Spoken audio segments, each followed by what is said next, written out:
Hola a todos, mirad lo que tenemos aquí. Tenemos el GT1 de Gcom. El GT1 Mega es un pedazo de ordenador impresionante que ahora mismo está de oferta por menos de 1000 euros, porque generalmente valen unos 1200 estos bichos de aquí. El Mega es un ordenador que, como veis aquí las características, tengo en la CPU Ultra 9 185H, un Intel, con 32 GB de RAM, aunque se pueden poner hasta 64 y 2 teras de disco duro. Aquí tenemos lo que vemos en la caja. Tenemos el cargador, que es bastante parecido a los modelos anteriores. De hecho, os haré una comparación con modelos anteriores. Tenemos un cable HDMI, aunque ya sabéis que en estos ordenadores se pueden poner hasta 4 pantallas y os enseñaré cómo, con 2 HDMI y con USB. Y aquí tengo las características. Fijaos, Wi-Fi 7, Bluetooth 5.4, tiene la conexión con LAN, lógicamente el Intel Core U9. La GPU es lo que menos me gusta, pero bueno, es una ARC que tiene bastante buenos resultados con rayos y tiene inteligencia artificial, como os mostraré después. Es decir, podemos utilizarlo para entrenar modelos de inteligencia artificial gracias a una unidad NPU que tiene incorporada. Bueno, luego os mostraré el rendimiento en CPU, en GPU, en varios núcleos, un núcleo solo. En lo que se refiere al diseño, es bastante robusto, nada de huellas, es algo más grande que modelos anteriores, tiene aquí en el frontal 4 USBs, es más que lo que tenía modelos anteriores, y la entrada de auriculares y micrófono. Fijaos que estamos hablando de USB-A, pero de alta velocidad. Es decir, cuando miramos en las especificaciones vemos aquí que tiene USB 3.2 de tipo A, pero de segunda generación 3.2 de alta velocidad, y luego el jack. En el lateral tenemos la parte de seguridad, la parte del key, y luego en la parte trasera es donde tenemos las dos salidas HDMI, dos salidas USB-C que permiten sacar audio a 8K, dos entradas de LAN, y después tenemos otro USB igual que el que teníamos delante y un USB más normalito, que es el que pone abajo, que está en negro.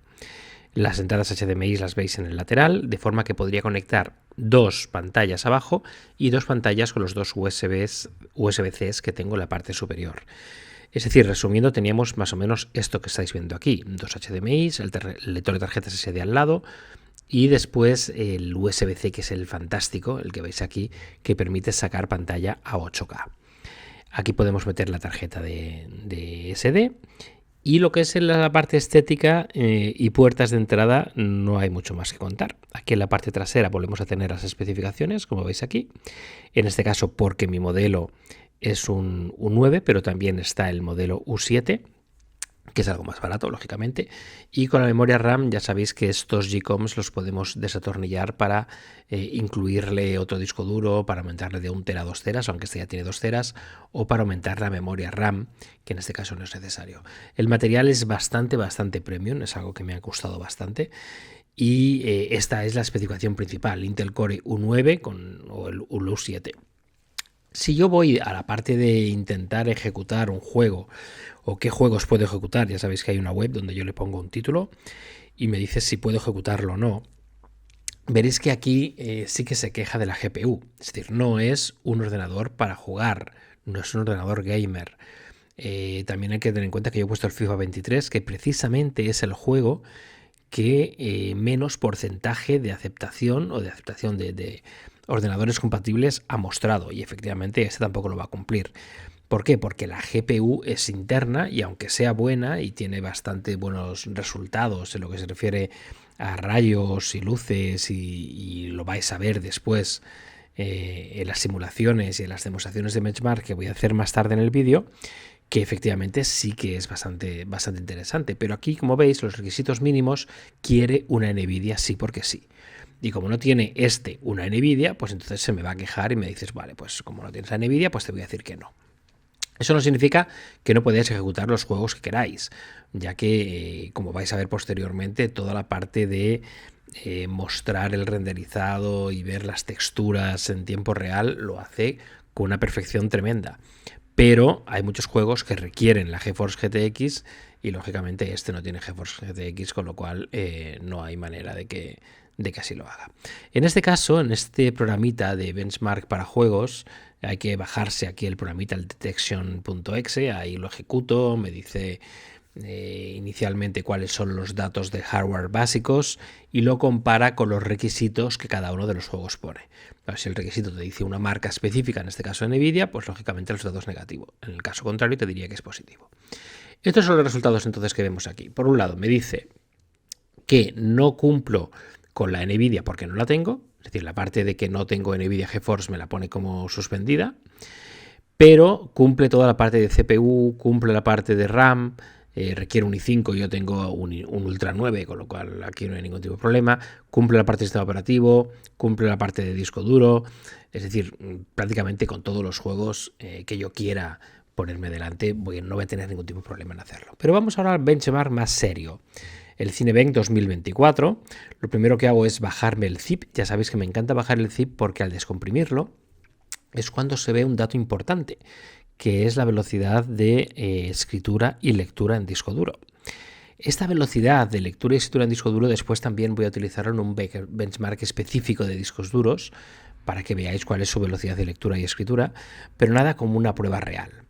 Mientras tanto, mientras se baja el Cinebench, pues yo vengo aquí al sistema operativo, navego por las aplicaciones, lógicamente el resultado es muy fluido porque estamos hablando de un maquinorro que lógicamente este tipo de actividades, de abrir una aplicación, de actualizarla, de navegar por Windows, ese tipo de tareas ofimáticas las hace sin ningún tipo de problemas.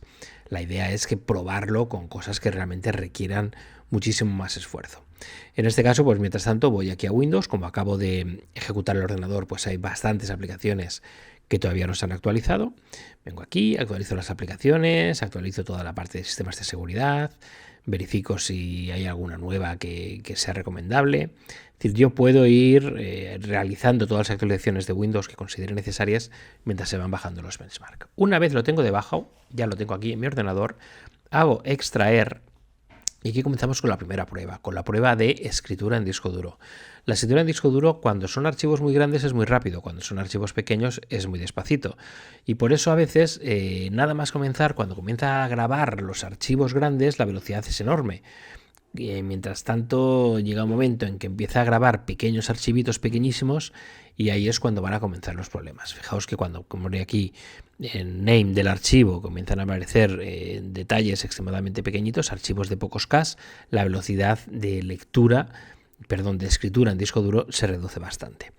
Y así pues voy dejándolo varios minutos para que veáis cuál es el proceso y para que veáis que esto realmente parece una montaña rusa.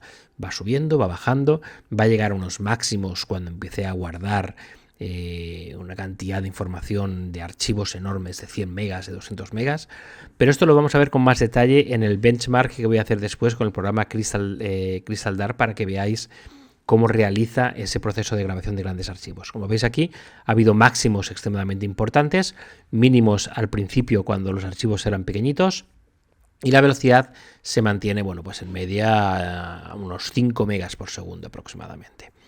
Vale, pues ya tenemos el Cinebench grabado. Vamos ahora al resto de las aplicaciones. Ejecuto el programa y ya sabéis que nada más ejecutar el Cinebench, lo único que tenemos que hacer es apretar en Run para que se ejecute la prueba de multi-CPUs, de multinúcleos, y después con un solo núcleo. Aquí lo veis, el multicore y luego el CPU con un single core. Cuando aprieto ya me da la especificación, cuál es el procesador que tengo, 16 núcleos, 22 hilos, la gráfica, la GPU, que es el RTM Graphics, que por ser este tipo de tarjeta gráfica no me permite hacer el benchmark dentro de este programa, y el sistema operativo. A partir de aquí, una vez lo ejecuto, van a pasar varios minutos y aquí tengo un ranking de los mejores. Y esto es muy útil porque de esa manera con el Cinebench voy a conseguir saber dónde se posiciona el ordenador en cuestión, el nuevo G-Com de Mega, dentro de unos tan famosos como el M1 de Apple, etc. Pasando los minutos ya veo que se posiciona en la cuarta posición, es decir, el Intel Core Ultra 9 pierde con el Apple M1 Ultra para variar, pero fijaos que sube al Ryzen 7, supera al Apple M1 Max, supera al Intel Core i9, es decir, que está en una posición extremadamente ventajosa con 237 puntos. Que aún así, a medida que va avanzando, como veis, el proceso siempre es el mismo, intentar renderizar estas imágenes. Este proceso de renderizado pues tarda bastante y una vez realizado el proceso, pues la posición 4 a veces baja a la 5, luego de la 5 sube a la 4. Es decir, tampoco hay mucha diferencia si lo comparamos con una AMD Ryzen 7. O sea, más o menos se mantiene en esta posición. Le dejo ejecutando porque después comenzaré a hacer las pruebas del single core. Después de esta prueba de CPU, donde me he quedado bastante sorprendido por la posición en la que ha llegado, que pensaba que iba a estar en la posición 7 u 8 y ha llegado a la 5, bueno, de hecho ya os digo el spoiler, pero terminará en la 4. Después haré las pruebas de disco duro, de lectura y grabación de disco duro, para terminar con las pruebas de tarjeta gráfica, que también os las voy a mostrar en este vídeo, y por eso este vídeo es tan largo, porque estoy haciendo más pruebas de lo que generalmente realizo con ese tipo de ordenadores. Que por cierto, os dejaré aquí en los comentarios el enlace a la tienda para que lo veáis y para que aprovechéis, porque ya os he dicho que ahora durante esta época de noviembre están con unas ofertas bastante interesantes, vale 800 y pico euros si no recuerdo mal, con su valor normal que suelen ser de 1100 y pico.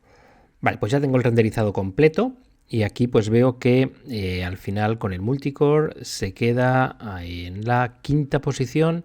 Ahora va a dar un subidón rápido para ir a la cuarta, pero los puntos, pues ya veis, estará entre los 822 hasta 830 aproximadamente. No va a haber muchas, 836 en total. Y como veis, pues se ha posicionado en cuarta posición, justo debajo del Ryzen 2900 vatios, que por cierto este tiene 65 vatios, porque uno de los puntos más importantes y que más destaca este ordenador es precisamente su bajo consumo de energía. El rendimiento es bastante impresionante y además no se calienta nada. Por mucho que yo le he dado y le he ejecutado benchmarks de diferentes tipos, ni en la parte superior ni en la parte inferior se ha calentado nada. Está en una posición bastante buena. Con single core inicialmente comienza en la posición 9. A medida que vaya avanzando vais a ver que va a ir subiendo, pero no tiene las mismas características que con el multicore. Realmente su posición va a ser peor, pero de todas maneras es importante tenerlo en cuenta para después poder hacer la relación. Como veis ya ha pasado al número 7. Los que estáis puestos en este tipo de puntos, pues ya veis que lo que es importante es verificar después la división entre multicore y single core para ver el rendimiento que puede hacer en aplicaciones que requieran más CPU. Pero bueno, tal y como veis, para ser un mini PC estamos hablando de un maquinón que va a superar los 80 puntos y se va a acercar al Ryzen 7 5800 y lógicamente perdiendo con el M1 Max, con el M1 Ultra y con el M1 de Apple, que en single core siempre están en la primera, segunda y tercera posición. No hay manera de que nadie los desbanque, por lo menos de momento. Pero fijaos que pierde con él, que gana al i9 y gana al i7 1280p. Es decir, que estamos hablando de un ordenador que incluso en single core supera bastante. Mira, al final ha llegado a 98 puntos, en cuarta posición, justo debajo de los Apple. Con lo cual, bastante sorprendente su resultado, incluso ha ganado al Ryzen 7. No tenemos nada que quejarnos. Vamos ahora entonces, salimos del Cinebench y ahora nos vamos a otro programa, a otras pruebas. Y para ello voy a probar el benchmark, uno que me gusta especialmente para analizar la lectura y grabación de disco duro. Para ello utilizaré esta de aquí, esta versión, el Crystal Disk Mark. Como veis aquí es bastante sencillo la interfaz, simplemente le digo que haga pruebas con archivos de 1 GB. En este caso lo que va a hacer es intentar grabar y leer archivos grandes, archivos de 1 GB, y después en trocitos pequeñitos. Y de esa manera veré aquí lectura, pues 5.000 megas por segundo. Después veremos lo mismo con la parte de escritura.